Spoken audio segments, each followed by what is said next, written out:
राधे राधे मित्रों। तो मित्रों आप लोग राधा किशन के अपकमिंग एपिसोड में देखेंगे कि मित्रों वीडियो शुरू करने से पहले अगर आप हमारे चैनल पे नए हैं और अगर अभी तक आप लोगों ने हमारे चैनल को सब्सक्राइब नहीं किया तो चैनल को कर लीजिएगा सब्सक्राइब और बेल आइकन को ऑल पे करके प्रेस कर दीजिएगा, जिससे कि हमारी नई वीडियो का नोटिफिकेशन आपको मिल जाए।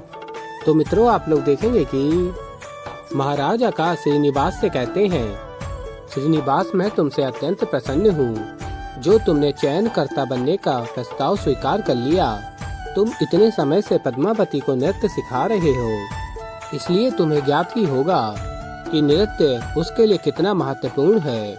मैं तुमसे यही आशा करता हूँ श्रीनिवास कि तुम उसके लिए उचित वर ही चुनोगे।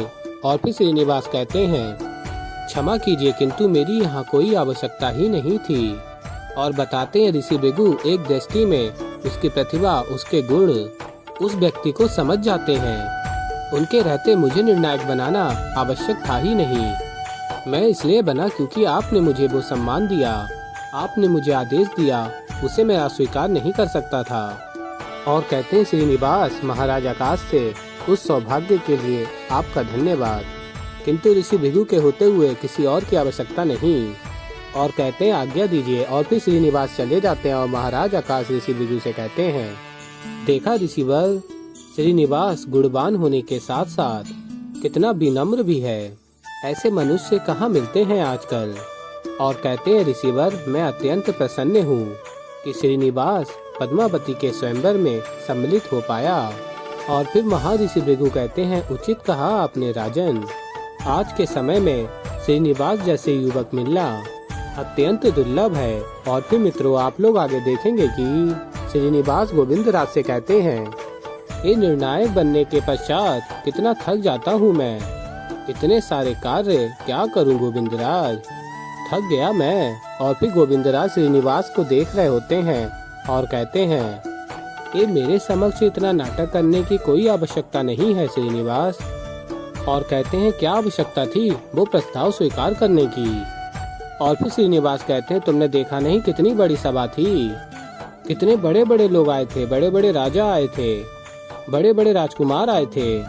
उन सबके समक्ष राजा आकाश ने और राजकुमार ने मेरे समक्ष प्रस्ताव रखा। मुझे सम्मान नहीं देना चाहिए, मैं मना करता तो पता क्या कहते, ये देखो ये श्रीनिवास है, इसे कितना अभिमान है। और फिर गोविंदराज कहते हैं, हाँ ठीक है, चयनकर्ता बन गए हो तो अपने बड़बोलेपन में वहाँ कोई ऐसी बात मत कह देना जिससे कि कोई समस्या खड़ी हो जाए। पहले ही ऋषि भृगु को तुम रुष्ट कर चुके हो, ज्ञात है ना, स्वयंवर की तिथि परिवर्तित करके। और फिर गोविंदराज आगे कहते हैं, अब तो ऋषि भृगु जो कहें जैसा कहें बस उनकी हाँ में हाँ मिलानी है तुम्हें। और फिर मित्रों आप लोग आगे देखेंगे कि भार्गवी कहती हैं, अभी तो श्रीनिवास ने आत्मनिर्भर होने की बात कही थी, देखो राजकुमारी के स्वयंवर में उसे चयनकर्ता बनने का अवसर भी मिल गया, इतनी प्रसन्नता की बात है ना। राजा आकाश ने चयनकर्ता के रूप में उसे चुना तो वो तो आत्मनिर्भर ही हुआ ना। मुझे पूर्ण विश्वास है कि बाबा मेरे और उसके विवाह के लिए मान ही जाएंगे। और फिर मित्रों आप लोग आगे देखेंगे कि ऋषि भृगु घर आ जाते हैं और भार्गवी की माँ कहती हैं, आप आ गए। और कहती हैं, कैसा रहा राजकुमारी पद्मावती के स्वयंवर का प्रथम दिवस। राजकुमारी पद्मावती को कोई राजकुमार पसंद आया। और फिर ऋषि भृगु कहते हैं भार्गवी की माँ से, मुझे तुमसे कुछ विशेष बात करनी है। और फिर भार्गवी की माँ कहती है, किस विषय में। और फिर ऋषि भृगु बताते हैं श्रीनिवास के विषय में। और फिर मित्रों आप लोग आगे देखेंगे कि श्रीनिवास कहते हैं, मैं हाँ में हाँ मिलाऊं। अरे आपको समझ नहीं आता गोविंदराज, मैं चयन करता हूँ, मेरा कर्तव्य है चयन करना, अपना पक्ष रखना। मैं चयन नहीं करूँगा तो मेरा वहाँ होने का लाभ क्या है। और फिर गोविंदराज कहते हैं, तुम ऐसी समस्या खड़ी करने वाली बातें कैसे कर पाते हो हमेशा।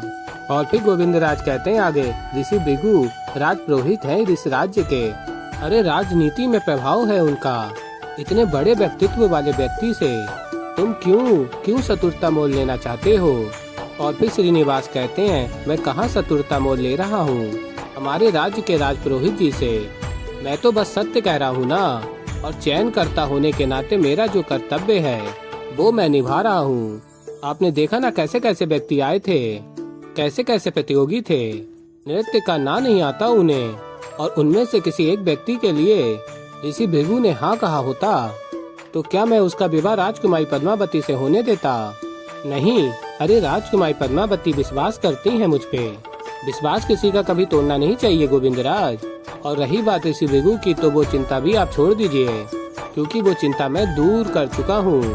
उन्होंने मुझे वचन दिया है कि जब तक मेरी बताई हुई तिथि सिद्ध नहीं हो जाती, उचित है या अनुचित, वो मुझे वेंकटगिरी से जाने के लिए नहीं कहेंगे, ना उनके घर से जाने के लिए कहेंगे।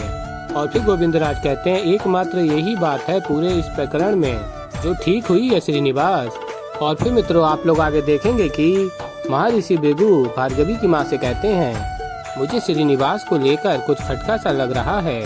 और फिर भार्गवी की माँ कहती हैं ऐसी क्या बात है, श्रीनिवास तो आपके साथ चयन करता था ना, क्या वहाँ उससे चयन करने में कोई त्रुटि हुई है?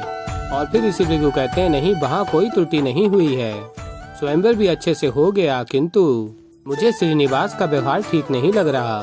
और फिर भार्गवी की माँ कहती हैं क्यों, आपने तो स्वयं ही उसकी प्रशंसा की है और अब तो उसने आपके कहे अनुसार भार्गवी के विवाह की तिथि भी बता दी है। मैं तो आश्चर्यचकित थी कि आपने स्वयं उसकी बात को इतनी शांति से कैसे स्वीकार कर लिया। और फिर ऋषि भृगु कहते हैं स्वीकार नहीं किया है, बस मैंने इतना कहा है, ये तो सिर्फ समय बताएगा, क्योंकि मैं जानता हूँ समय के अनुसार श्रीनिवास की भविष्यवाणी अनुचित सिद्ध होगी और जैसे ही उसकी भविष्यवाणी असत्य सिद्ध होगी, मैं उसे ये नगरी सदैव के लिए छोड़ने के लिए कहूँगा। और उसकी भविष्यवाणी असत्य सिद्ध करने का एक ही मार्ग है, हमें भार्गवी का विवाह उस तिथि से पूर्व करवाना होगा। और फिर भार्गवी की माँ कहती हैं किंतु आर्य आपने उसे वचन दिया है कि उसकी दी हुई तिथि के आने से पूर्व आप उसे नगरी छोड़ने का आदेश नहीं देंगे। और फिर ऋषि भृगु कहते हैं वो तो तब जब भार्गवी का विवाह ना हुआ हो, यदि उससे पूर्व ही भार्गवी का विवाह हो गया तो स्वयं ही उसकी भविष्यवाणी असत्य सिद्ध होगी, तत्पश्चात उसे यहाँ रहने का समय क्यों दें? और कहते हैं ऋषि भृगु मैं श्रीनिवास की ऐसी परीक्षा लूंगा जो असफल सिद्ध होगा और उसकी भविष्यवाणी भी असत्य सिद्ध होगी और तभी भार्गवी सुंदरी होती हैं। और फिर भार्गवी कहती हैं नहीं, ये ठीक नहीं है, ये पाप है, बाबा ऐसा नहीं कर सकते। बाबा ने तो श्रीनिवास को वचन दिया था और बाबा अब ये योजना बना रहे हैं। नहीं, बाबा ने श्रीनिवास को कुछ और कहा और अब उनके मन में कुछ और चल रहा है। श्रीनिवास तो ये सोचकर प्रसन्न होगा कि बाबा उसे स्वीकार कर लेंगे, उसे लग रहा होगा कि वो बाबा को प्रसन्न कर रहा है और बाबा तो यहाँ एक भीषण परीक्षा लेने की सोच रहे हैं। श्रीनिवास तो ये सोचकर बैठा होगा कि विवाह की तिथि उसने मुझे बताई है, अभी समय है, किंतु मैं ये क्या देख रही हूँ, नहीं नहीं ऐसा नहीं होने दूंगी, ये उचित नहीं है। आज तक सर झुकाकर बाबा की हर बात को स्वीकारा है और आज पहली बार बाबा की बात पर विरोध करने का मन कर रहा है। और फिर आगे आप लोग देखेंगे कि भार्गवी भोजन लगा रही होती हैं और कहती है मुझे श्रीनिवास को मिलकर शीघ्र ही बताना होगा कि मेरा संदेह उचित निकला। बाबा सोच कुछ रहे हैं और उनके मन में कुछ और ही चल रहा है। भले ही बाबा ने श्रीनिवास को 6 महीने का समय दे दिया है, तो श्रीनिवास को दोषी सिद्ध करना चाहते हैं। और तभी महर्षि भृगु आ जाते हैं और कहते हैं भार्गवी, और कहते हैं क्या हुआ पुत्री, मेरी पुकार से इतना चौंक क्यों गई, तुम्हारे मस्तक पे इतना पसीना क्यों है? और फिर ऋषि भृगु देखते हैं और कहते हैं तुम ठीक तो हो ना? और फिर भार्गवी कहती हैं बाबा वो मैं भोजन परोस रही थी ना, गर्मी लग गई बस इसलिए, आप भोजन ग्रहण कर लो। और फिर महर्षि भृगु कहते हैं ये भोजन तुमने पकाया और परोसा है?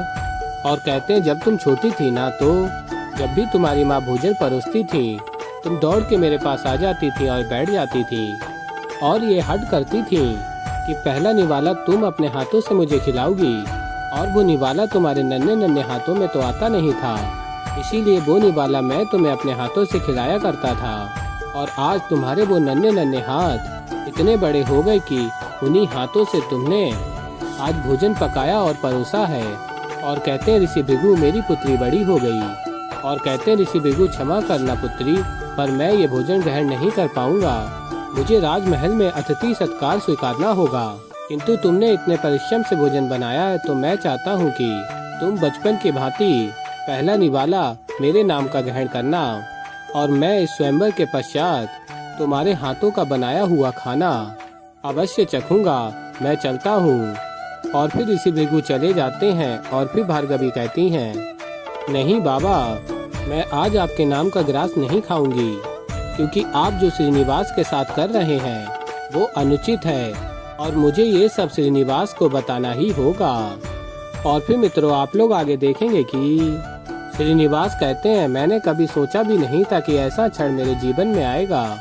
श्रीनिवास जयमाला लेकर जा रहे होते हैं और राजकुमारी पद्मावती भी जयमाला पहना रही होती है श्रीनिवास को।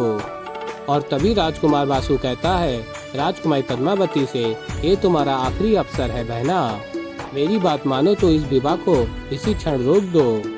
ये श्रीनिवास जितना भोला दिखता है ना, उतना ही धूर्त है।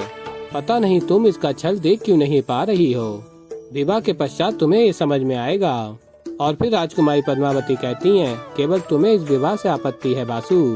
तुम श्रीनिवास के विषय में क्या सोचते हो, इससे मुझे कोई लेना देना नहीं है। मेरा और श्रीनिवास का विवाह होकर रहेगा। और तभी राजकुमारी पद्मावती श्रीनिवास को वरमाला पहनाने जा रही होती हैं और तभी राजकुमारी पद्मावती की सखियों की आवाज उनके कानों में आती है और उनका स्वप्न टूट जाता है। और फिर राजकुमारी पद्मावती प्रसन्न हो जाती हैं और कहती हैं, उचित कहते हैं लोग, हमारे मित्र ही ना हमारा कोई भी कार्य ठीक से नहीं होने देते। तुम दोनों ना भली भांति जानती हो कि मेरे मन में किसका विचार है, किंतु फिर भी तुमने मेरा सपना भंग कर दिया। तो ऐसे ही मित्रों आगे और भी बहुत कुछ देखेंगे। तो अभी के लिए इस वीडियो में इतना ही।